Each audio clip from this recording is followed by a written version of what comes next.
কিসের জন্য? জান্নাত, আমি জান্নাত যাইতে পারি, যেন আমার স্বামীর উসিলায় যেন আমি জান্নাত যাইতে পারি। সেই জন্য আপনি তারা কামাই করে খাওয়ান? হয় হয়, কত মানুষ আগিয়ে যায়, সন্তান থই আগিয়ে যায়, কষ্ট দেখে আমি জীবন আমি যাই না।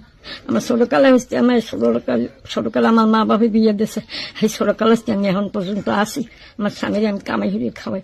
তোমার ডাইনি ছোট সময় দিদি দাও। এই ভাইরাল ভিডিওটা তো আপনারা সবাই দেখছেন। এই ভিডিওটা আসলে বিভিন্নভাবে ব্যাখ্যা করা যায়। একটা ভাবে আমি ব্যাখ্যা করার চেষ্টা করি, সেটা হলো যে এই দেখেন, এই মহিলাটা বলতেছেন যে আমার ছোটবেলায় ওনার সাথে বিয়ে হয়েছে। ছোটবেলায় বিয়ে হয়েছে তার মানে ওনার, দেখেন উনি হয়তো ওনার কত ছোটবেলায় বিয়ে হয়েছে এটা বলা মুশকিল, কিন্তু আগে এই বয়সী মেয়েদের যারা ছিল, দেখেন এই বয়সে আমাদের যারা দাদি নানি ছিল তারা অনেকেই আপনারা খেয়াল করবেন, তাদের বয়স ছিল, তাদের ওই ছোটবেলায় বিয়ে হতো। তো ছোটবেলায় যখন বিয়ে হতো তখন তারা এই যে বর্তমান যে দুনিয়ার ফিতনা ফাসাদ এগুলো থেকে অনেকটাই দূরে থাকতো। তার স্বামী নিয়ে, সংসার নিয়ে থাকতো।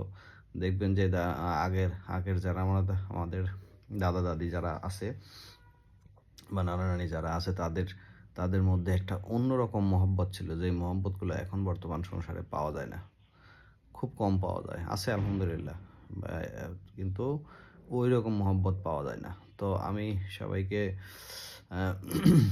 মানে এই অ্যাঙ্গেলটাই বলার চেষ্টা করলাম, আসলে রাইট টাইমে বিয়ে হওয়াটা খুবই জরুরি।